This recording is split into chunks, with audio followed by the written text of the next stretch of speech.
It's back. Football season's here, Jay. Hey, everybody. We're here at Red Rocks Racing Sportsbook. He's Jason. I'm Chuck. We're fired up. I mean, it's the start of the regular season. We've had a couple of weeks of college in, week 0 and week 1, but nothing is like week 1 of the pro football season. Just the atmosphere, the hype, the buzz, the electricity from our racing sportsbooks. It's crazy. It's contagious throughout the casino. I'm a little bit biased, but there's not a better place to be on a Saturday or Sunday morning than any one of our racing sports books. Well, it's that kind of that calm before the storm, and as much as it's want to be in the racing sports book, it's time to get that mobile app. Don't let this week go by without getting that mobile app and being able to make your bets on the fly, whether it's on a Thursday night game or a Monday night game. What's without the benefit having to of getting the mobile app? You got the up to $500 bonus going on right now. We got a 10% bonus based on your opening deposit amount, and that's going to go all the way through the end of September. So make sure you get down this week, not only to sign up for your mobile app, but also to sign up for Last Man Standing. We've still got the college contest is still open, $100,000 guaranteed in college Last Man Standing, $150,000 guaranteed in pro Last Man Standing, $25 an entry, buy 4, get a 5th entry free. Both those contests are still open. All that money's guaranteed. So again, get down, get signed up for mobile, get signed up for Last Man Standing. I know there's some huge contests out there, and they're a lot of fun. I know there's some big money contests, but for the $100 investment, an opportunity to win a $100 or $150K is phenomenal. I mean, it really keeps you going. If you win, you move on. You can use the same team every week if you want. There's a lot of different strategies I've heard from guests. So really are a lot of fun contests for the small entry fee. Yeah, I don't think there's anything like, our staple Last Man Standing, whether it's college football, pro football, in March Madness with the college basketball, Last Man Standing's a lot of fun for all our guests, and I think that's why we see the consistency of people playing it year over year. So get signed up for those contests right now. So we're going to jump right into it. The hype train in college football is Deion Sanders and the Colorado Buffaloes. Big underdog, almost 3-touchdown underdog against TCU. He backs it up. His son, Sanders at quarterback. Hunter, great two-way player. They back it up. I mean, I know TCU had a lot of yards in that game. Couldn't punch it in on a couple of occasions, had bad turnovers in the red zone. But, hey, hats off to Deion and what he did at Colorado, because they right now are the talk of college football. Well, and it's a major adjustment. You talk about soft numbers and making numbers for college football, and obviously we look at week 1, you talk about a 21-point underdog, Colorado winning at TCU. You talk about Duke, a 13-point underdog to Clemson, winning outright. Monroe is a 10-point underdog, beats Army.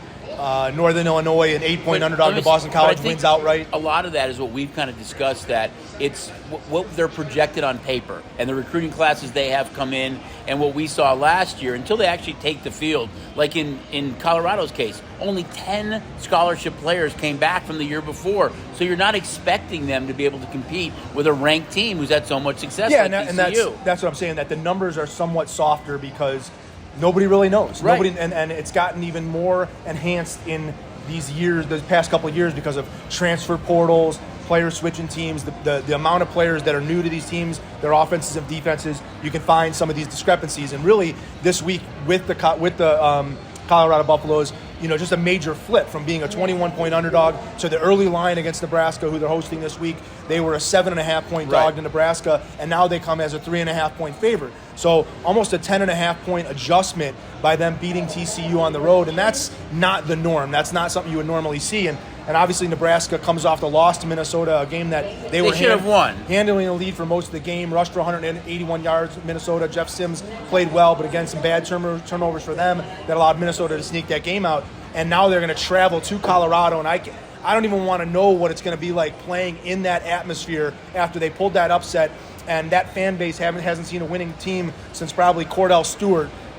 So that place, you talked about the hype train. Going to Colorado this week is going to be, an interesting situation. And can they repeat it? We didn't know what this Colorado team was. Obviously, from an offensive standpoint, Hunter and Sanders were absolutely outstanding. But they did allow 262 yards rushing on the ground, something that Nebraska saw them rush for 181 at Minnesota. And TCU turned the ball over twice in the red zone. So tight game. I think we're going to see a lot of money on Colorado here. We'll see if Nebraska can hang in it. But again, major adjustment in the line here, early line compared to what Colorado's sitting right now. And I do think that the money is going to continue to come in on the Buffaloes, that you could see this game go back to 4.5 before maybe somebody has to take it back. Right, well, anxious to see how. I'm sure Rule's going to use this as kind of bulletin board material for Nebraska. Nobody's given us a shot in this game. We lost the game we should have won against Minnesota. Colorado's played so well. But we've already seen, as you mentioned, a lot of money come in on Colorado. That game has moved from 3, which we originally opened it, and I think it'll go higher too. I think it's going to be one of the bigger decisions of the game. It's a 9 a.m. game on Saturday, but I think we're going to be huge Husker fans by the time that game kicks. Another game, I want to talk about Clemson a little bit. We know Clemson played to kind of finish off the weekend on Labor Day, on Monday night. They're almost a 2-touchdown favorite against Duke. They looked horrible in that game. They just looked like they weren't in sync at all. Young quarterback in Klubnik. Played okay, not great.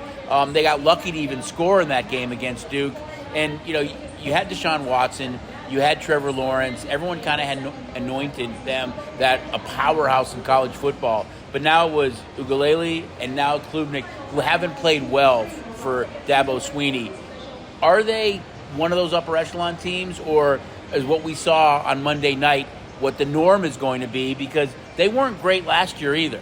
Well, there's a ton of talent there. I mean, when you look at player for player, whether offense or defense, they're making NFL players. There's guys on that team that are going to be drafted in the NFL. But with all, they I guess the term, they pooped the bed on Monday night. Duke played way over their heads. Duke was able to rush for 199 yards in the game. We saw Clemson have 5 trips into the red zone where they came up empty. They just really got embarrassed on a Monday night. They played Charleston Southern this week. Then they're going to get a game against Florida Atlantic. And then September 23rd, they play Florida State. That's going to be the game where we'll see if we saw Sunday just destroy LSU in the second half in a game that looked really close for the first half.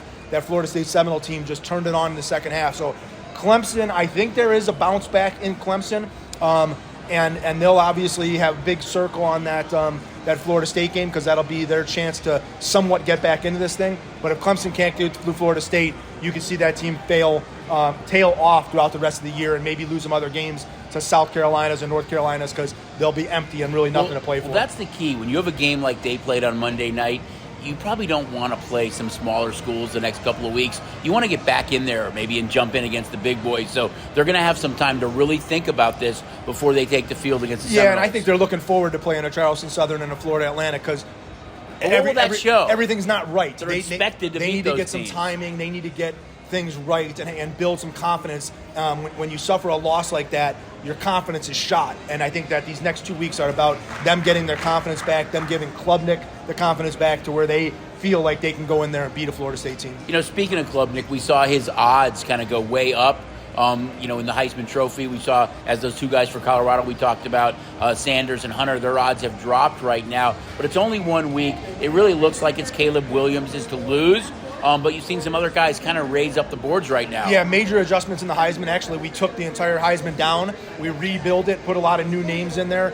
We didn't have Travis Hunter in the Heisman. He's now one of the top guys in the Heisman. Sanders vaulted up after his 510-yard. We readjusted the odds. As you mentioned, the first guy that they bet or the most tickets since we put it back up is on Hunter. Yeah, playing 2 ways, goes back to, when's the last time a two-way player, Desmond Howard, playing special teams, a little bit of defense, was able to win a Heisman. But incredible game by him. Sanders skyrockets up the Heisman hopefuls.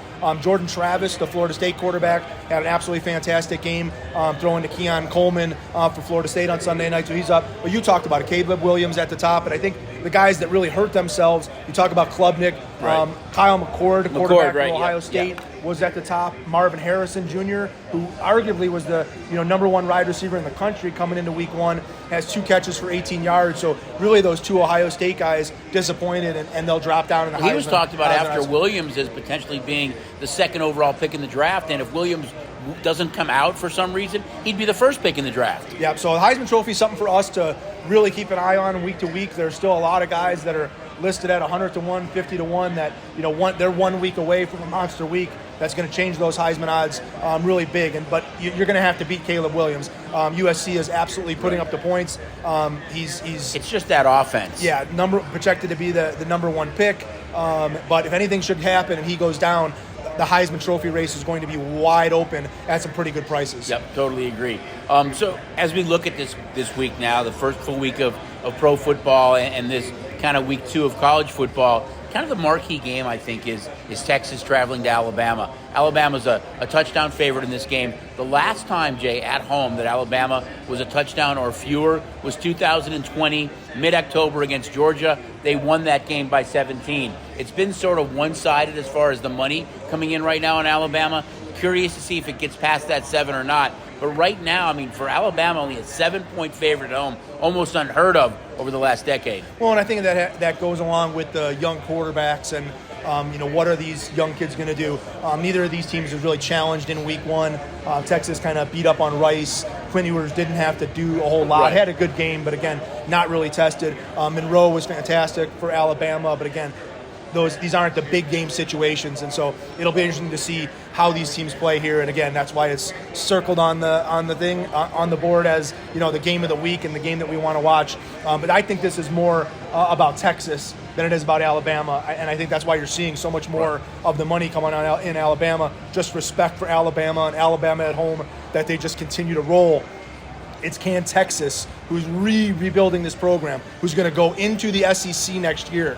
Can they make the statement and walk into Alabama and say, here we are, Awfully we can tough. play in the SEC, we can play with Alabama, and can they stay in this game? Or do they walk into Alabama and just get completely overwhelmed with the atmosphere and what it's like to go play in an SEC atmosphere? It's going to be really tough for them to do that, but I'm anxious to see it as well. I think we need to at least touch on the fact that UNLV plays Michigan this week, and they're almost a 40-point underdog in this game. UNLV played great in their first game, but just the size difference, I think, in the trenches is going to be the difference. Will they be able to score against Michigan? Yeah, I think the highlight for UNLV is their offense. That's the better portion of the team. But I think that you talked about it, just the man-for-man size, speed difference of going against the number 2 team in the country and a top Big Ten team. This is going to be a major challenge. I think that Michigan, again, wants to run the ball with Blake Corum, kind of a double-headed monster. McCarthy is a Heisman hopeful, so they want to be able to put up the points. So the defense is going to be tested, but I think from the offensive side of the ball, UNLV is going to be very, very challenged to move the ball on this Michigan defense. And I know we touched on Caleb Williams before, but you talk about Southern Cal hosting Stanford. They're a huge favorite in this game, too, over 4 touchdowns. Yeah, USC, not only USC, but every team in the Pac-12, it seems like they can absolutely, to go back to Pomp, they can score the football. You look at what Oregon did, right. USC did, these teams, California, these teams are absolutely scoring the ball, and USC is not going to take their foot off the gas. They had 15 receivers catch a pass last week. Congratulations to Zachariah Branch, our Bishop Gorman alumni, freshman at USC, caught the first touchdown pass from Williams. That was his only catch on the day, as USC basically inserted every player to go out there and get some catches. But yeah, look for the scoring in the Pac-12 and continue to look for USC to continue to put up big points as Williams chases that back-to-back Heisman. Yeah, there's some really good games this week. We got Iowa State, touched on the interstate battle that's there. You've got Notre Dame playing NC State. Great bat. Talk about Sam Hartman. Right. Leapfrogging his way up under the Heisman trophy board. Tough game for them. And another one that I'm really excited to see, Wisconsin traveling to Washington State. Washington State beat them last year in Wisconsin. Don't normally see this type of matchup, and obviously it's a revenge matchup for them. Luke Fickell and Wisconsin didn't look all that good against Buffalo in their home opener, so we'll see. They're a favorite on the road at Washington State, and what could be an upset coming. Yeah, some really good games. Don't forget, as Jay mentioned earlier, get signed up before Saturday. Get signed up for Last Man Standing. 100,000 guaranteed in the college contest. We're going to come back and we're going to talk a little pro football as we head into week 1. So stay tuned. We'll be right back on the Sports Betting Podcast, Bookends. Guess what? It's football season, baby. And you know what that means. It's time to bet your buns off. And when it comes to sports betting, you better bet with the STN Sports App. I'm talking football, all the fights, men's and women's basketball, men's and women's soccer ball. We've got it all. And with our 14 convenient sign-up locations around town, it's no wonder they call me the Queen of Convenience. Because when I bet with STN, I feel like royalty. So what in the heck are you waiting for? Download the STN Sports app today and trust the local favorite. Hey everybody, as I mentioned in segment 1, football is back.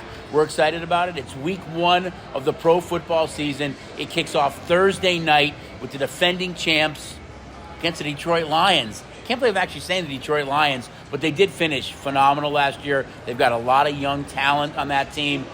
This is kind of a strange game, Jay, because you talk about the Chiefs and as dominant as they've been, a touchdown favorite, but we had seen some Lion money starting to show. Then the news comes out about the injury to Kelsey, which he's still really up in the air right now. That number continues to go down a little bit, so it's clearly been in favor of Detroit. I think a couple of things. Kansas City last year at home, 7-1. Detroit on the road, 4-4. Detroit, a much better team indoors with a roof over their head than playing outdoors. I think the big key to me is, though, even without Kelsey, this game reminds me of a bye game coming off a bye week for Andy Reid. He's the best coach in the NFL history with more than a week to prepare. The last preseason game was 2 weeks ago. He's had 2 weeks to prepare here. But without Kelsey, it is a dramatically different team. Without Chris Jones on defense, you miss that guy in the middle. But anxious to see where this game settles, depending on if Kelsey's in or out.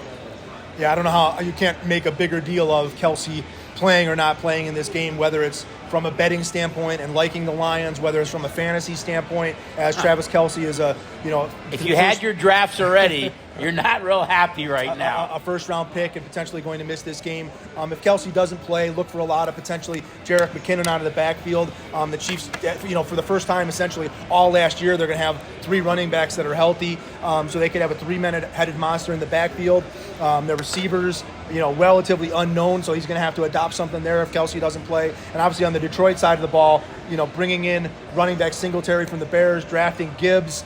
We all know Amon St. Brown is going to be that go-to target for Jared Goff. Amon St. Brown's missed a lot of the preseason with a banged-up ankle, so a lot of question marks coming into this game. But again, the big story, no Travis Kelsey, and I think potentially even a bigger story for the Kansas City defense is no Chris Jones. Right. And if Chris Jones doesn't play, if Goff does have the time back there to find his receivers, there's a chance they can stay in this game. But again, a tough scenario for the Lions. Not a lot of outdoor games, not a lot of national TV games to open up an NFL season. An intimidating situation to have to go into Kansas City in this situation. As ironic as it sounds, they actually finished last year playing the last game of the season on Sunday night against the Green Bay Packers and went into Lambeau and beat the Packers in that game. Now they get to kick off this season. So they really have played well. I mean, I think Jared Goff was kind of almost a throw-in in that trade that they made with Matt Stafford, thinking he'd be a short-term fix. Now they're talking about kind of a new contract for Jared Goff. He's going to be without Jameson Williams for about 6 weeks while he's serving that suspension. Young tight end and Sam Laporta. But I think they're a team that's definitely trending in the right direction. And we have seen a lot of money come in on their regular season win total over 9.5. Yeah, I mean, they're expected to take over the North. Or Central. I still think the old Central. The question there of I think the Vikings, Packers, Bears, Lions. I think it's a really tight mixed group. And if Love plays well, Fields plays well, there's a chance we can see somebody different at the top, and that includes the Lions. Right. So that's a game that kind of kicks off the season this year. Thursday night game again. I think it's a great matchup. Anxious to see again with Kelsey where that number ultimately settles in. But I think there's probably a good 4 to 6 other games that we've kind of talked about that I think we want to touch on and highlight. The one that really stands out for me is the Philadelphia Eagles traveling to New England to play the Patriots. Now, we know the Eagles had a phenomenal year last year. Jalen Hurts, A.J. Brown, Devonta Smith took that team to the next level. They lose in the Super Bowl. Will they have any sort of a Super Bowl hangover at all in this game? We've seen the number come down a little bit, but I really think when this game kicks off, the late afternoon game on Sunday, we will be huge Patriot fans. Arguably our biggest decision of the day will be on the Patriots. Yeah, I agree. There's going to be nothing but Eagles money in this game. We did see some sharp money on the Pats. The Eagles lose a little bit of some defensive guys during the offseason, go through the draft to kind of rebuild that defense. I think we were calling Which it. they did. We were calling it Georgia Junior. Essentially, the Philadelphia Eagles on both sides of the board have a lot of Georgia players, but again, Hurts was so good. They're so good in that short yardage situation. Now you're bringing Swift and Penny to kind of replace Miles Sanders, who you lost. You still have Gainwell in Boston. And their receivers, with all due respect, A.J. Brown and Devontae Smith and Dallas Goedert, they're fantastic. And so they have all the weapons, and that's why they were in that Super Bowl situation, and that's why they're a Super Bowl favorite again this year. So this seems like a short price, and that's why you're going to see a lot of money on the Eagles and the Patriots. This is just the spot.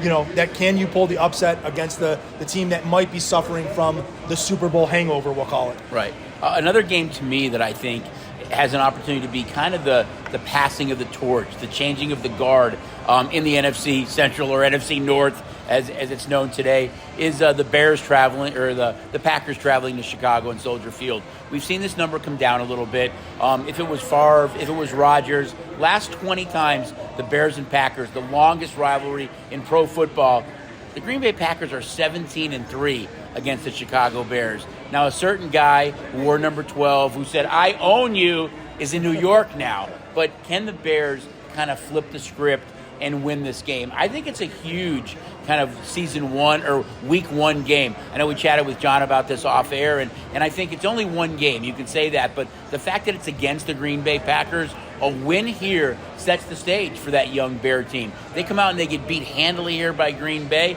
Everything they did in the offseason, it's kind of like, well, we still can't beat the Packers. I think it's a huge game. Money has clearly been on the under in this game and on Green Bay, as that number's come down from 2.5 to around 1. But for me, I think it's a huge game and a statement game for the Bears to maybe flip the script in the NFC North. Yeah, and I don't know that it's a statement game for the Bears or a statement game for the Packers as much as a statement game for Justin Fields or a statement game for Jordan Love.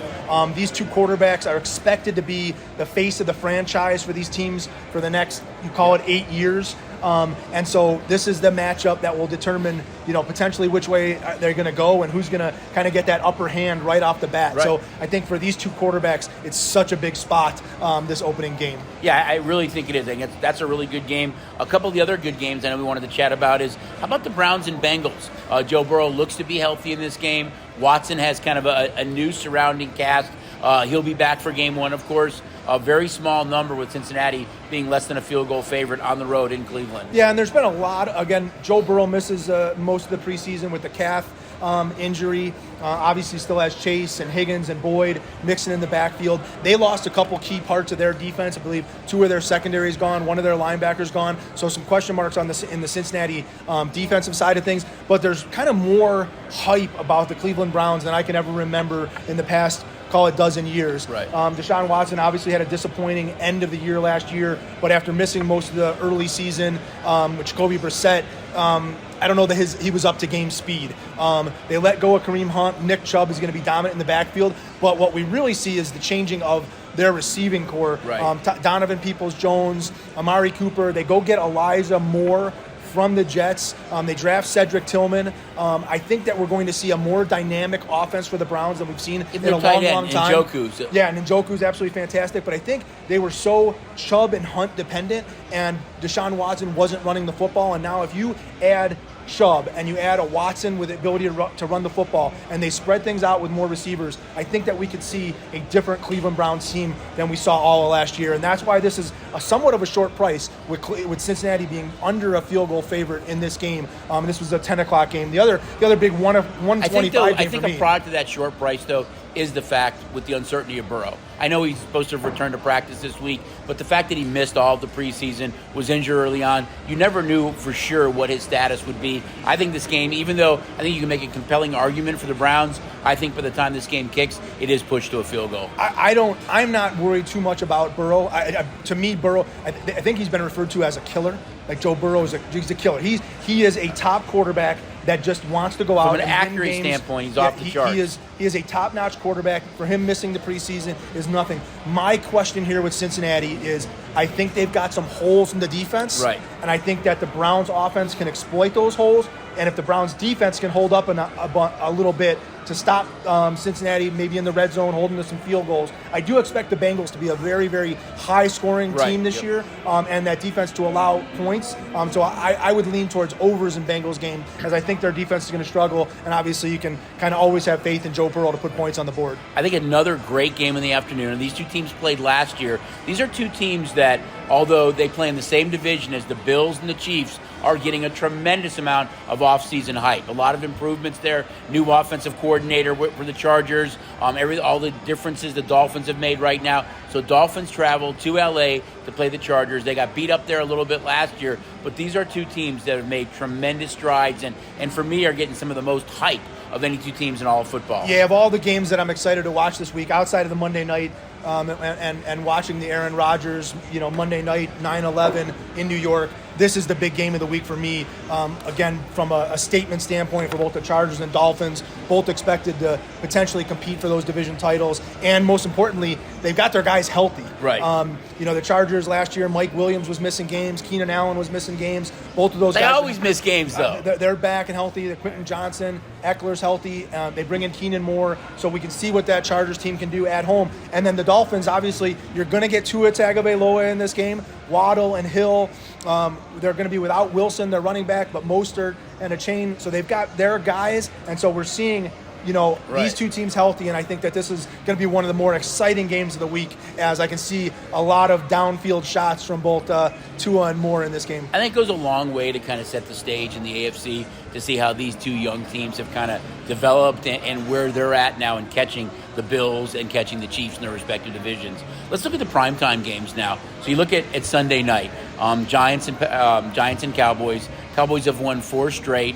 Last year they played 2 relatively close games. I think the Giants lost both games by 7 points. In the game last year in New York, this game was tied 13-13 going into the fourth quarter before the Cowboys ultimately outscored them 10-3. But I think that the Giants are live in this game, getting anything more than 3. They went out and got Waller. They got Daniel Jones signed in the offseason. Saquon Barkley came back for just a very small raise. I think they have the pieces intact now to be a team that can take the next step with that coaching staff that's there for the second year now. Yeah, Dallas really has everything on both sides of the ball. When we talk about, the favorites in the NFC and we talk about the Eagles, obviously the Cowboys are right up there because from a skill position player, bringing in Brandon Cooks along with CeeDee Lamb, Michael Gallup, obviously Tony Pollard and what he's able to do, and now potentially in a full-time job with Ezekiel Elliott being gone. And a lot of the blame is falling on Dak Prescott and his interceptions. Right. And so if he can cut down on those interceptions, that offense comes back, and that defense is very, very talented, gets a lot of turnovers. They give up a lot of big plays potentially, but they're always going to get those turnovers, and Danny Dimes is one of those guys, and unfortunately has the fumble rooskies sometimes and can throw some bad passes. For the Giants, for me, you mentioned Darren Waller. Darren Waller needs to stand up in this game and be the best Darren Waller that we've seen when we saw him with the Raiders. He needs to be that safety valve for Daniel Jones. And he does have that potential. Right. Darren Waller can be a Travis Kelce-like piece for the New York Giants. And Brian Daboll, again, one of the best coaches in all of football. We'll see how he utilizes them. But this is a big, big spot for the Giants, in particular at home, Sunday night. They have the confidence to play the Cowboys. They're not intimidated by the Cowboys. So I think this is really going to come down to how do they use that new weapon in Waller to be able to keep pace, because Dallas is going to score points. I think, getting back to what you said, the most pressure on anybody on these two teams is Dak Prescott. I think you look at the Cowboys, and they have the ingredients to be a Super Bowl caliber team, to win the NFC. But you need Dak Prescott not to be that turnover machine he was last year. So he needs to be the guy that takes that next step, runs that offense. We've heard Mike McCarthy say, I want to run some more, I want to run some more.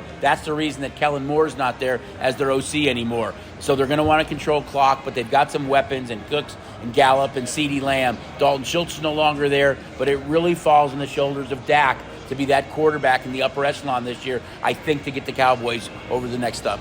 Yep. All right, Monday night now. On 9/11, we know the motion that'll be in the air, and Buffalo against the Jets. No team has been hyped more than the Jets in the offseason with the arrival of Aaron Rodgers. They were on Hard Knocks. They played the Bills really tight last year in 2 games, very, very close. They split with the Bills, but both games were dead unders. In those 2 games, Josh Allen in Buffalo threw for 202 yards and 2 interceptions. The game against the Jets in New York, he only threw for, I think, 146 yards. So with Sauce Gardner and that defense, they've had Allen's number, but early action in this game so far has clearly been on Buffalo, as this game is almost to that key field goal. Yeah, this is the game I'm not going to miss a minute of. I'm really looking forward to this game, and that's surprisingly because I'm not an Aaron Rodgers fan. Obviously, as us being Bear fans, right. So long of him just beating our brains in as Bear fans and watching all the success that he had in Green Bay. But just everything that he brings to the Jets, and we talk about that Jets defense that was fantastic. You have Sauce Gardner that's going to be on Diggs like a blanket, and he's not going to leave him. And we'll see if Diggs is able to catch some balls or if Sauce is able to lock him up. But it's what the Jets have been able to do on defense, despite the fact that they've had bad quarterback play, to put it bluntly. They've had bad quarterback play. So if Aaron Rodgers can come and be 80%, 75% of what we've seen Aaron Rodgers be able to be, this New York Jet team with the young weapons, in particular Garrett Wilson, and then obviously all the Jet guys or the Packer guys that Rodgers brought in. Cobb, and then they bring in Dalvin Cook because Breece Hall might not be too ready here early in the season. So they've got a lot of new pieces of the puzzle, and is it going to take those guys time to gel, or were they able to gel enough in the preseason to be able to go and attack the Bills offense? And that Bills offense is going to look a little different as well. Singletary and Cooks split a lot of time in the backfield. Now we're going to see Cooks take over that role, obviously with Damien Harris as his backup guy, and a guy that I know you love, Dalton Kincaid, local product, tight end from across the street here at Faith Lutheran that really went to Utah. More tight end, wide receiver, the way they've been lining him up. They use him, but again, Monday night, don't miss a minute. Make sure you've got that mobile app to be able to bet the second half, be able to bet the in-play, the props throughout the week. Yeah, it really, when you look at that game, and I think there's a lot of pressure on Rodgers too. He didn't have a great year last year. They didn't make the playoffs, and I think you look at the Jets, and it's a small window. I mean, the one piece that they were missing, and as you said, they did not have great quarterback play last year, really is getting Aaron Rodgers to get them over the hump, to take them to the next level. I think they have the pieces in place. They went out and got Lazard and Cobb. They've got a great defense, but they play in a division with the Bills and Dolphins. This is going to be a great way to kick off the season. I think we'll be Jet fans when it kicks, but I think it's a great Monday night game. Yeah, all too often, unfortunately for Aaron Rodgers in his career, he's had a lot of those slow starts. And I know at least of 2 years where he was telling the media to relax. We'll get back. And they do open with a really, really difficult schedule. I think the first six games for the Jets are against teams that should be north of 500 in their record. So a tough schedule out of the box, and then it loosens up. So if the Jets can come out of here 3-3 in these first 6 games or have a winning record, it's going to bode well for Jets fans. But all that's going to matter is this opening game. If they come out and beat the Bills on Monday night, the Super Bowl hype train is going to hit New York like you've never seen before. Right. We've seen it in college, like we mentioned with Deion Sanders in Colorado. I think the same thing with the Jets. So as Jay mentioned earlier, don't forget, guys, get signed up for Last Man Standing. The deadline's almost here. $100,000 guaranteed in college, $150,000 guaranteed in the pros. We love when you guys come in and enjoy everything we have to offer, but we know it's going to be a busy, fun weekend. Don't forget to get signed up for STN Sports, up to a $500 bonus going on right now. The U.S. Open tennis, we're going to be in the semifinals and finals this weekend. Baseball. The baseball pennant races are absolutely fantastic. Did you have to mention baseball? Listen, it's part of the stuff we take on the app. We've got so many people wagering on it. It hasn't gone away. Wait, so many people winning on it. They are winning on it. Right. So that's why Chucky's teasing that you should take all of your bankroll, switch it to football, stop betting baseball. It's just been too easy for you. Anyway, guys, we're excited. It's week 1. Again, love when you guys come out and enjoy everything we have to offer. Should be a lot of fun. We should just touch on real quick, too. The Raiders, who have beaten the Broncos 6 straight, are over a field goal underdog in Denver this week as well. Yeah, we'll see. They turn to the Jimmy G show and see what they can do on offense. Obviously, Josh Jacobs signs very, very late in camp, so we'll see what they do in the backfield there. But this is really, as much as we're looking at things from a Raiders standpoint, this is really looking at things from a Denver standpoint of can Sean Payton revive things? Can he revive Russ Wilson and this Denver Bronco offense from kind of the abysmal year that they had last year with very, very high expectations? They are probably going to be without Jerry Jeudy, so we'll see if Cortland Sutton, Jamal Williams, Samaje Perine can really step up for Denver. Mims, the young wide receiver as well. This is normally a very difficult place to go play, but if you're going to play in Denver, no time like playing in September and being able to avoid Denver in potentially November or December conditions. So this might be, if you're looking at it from a Raiders standpoint, a good time to go to Denver before Sean Payton can really get his offense maybe fully instilled and they get that timing going. Yeah, I think the Raiders they open up with 2 straight road games, but it's really kind of an intriguing matchup a little bit for both these teams to kind of kick it off. I love the schedule this week because you've got so many late games. Sometimes we have kind of a lopsided schedule where you only have maybe 2 or 3 late games. This week, I really love the way it shapes up, and there's some marquee games to watch. So yeah, when you see the big, beautiful screens behind us, when there's 8 games on the slate, all 8 games get put up in a monster box here at Red Rock, and then 2 of the game gets doubled up. So we actually have 10 big, huge boxes for you to watch the games, and obviously individual TVs and VIP TVs, and so you never miss a minute of the action. So much so that if you even go into the men's restroom, you'll find a TV above the urinal in the men's restroom.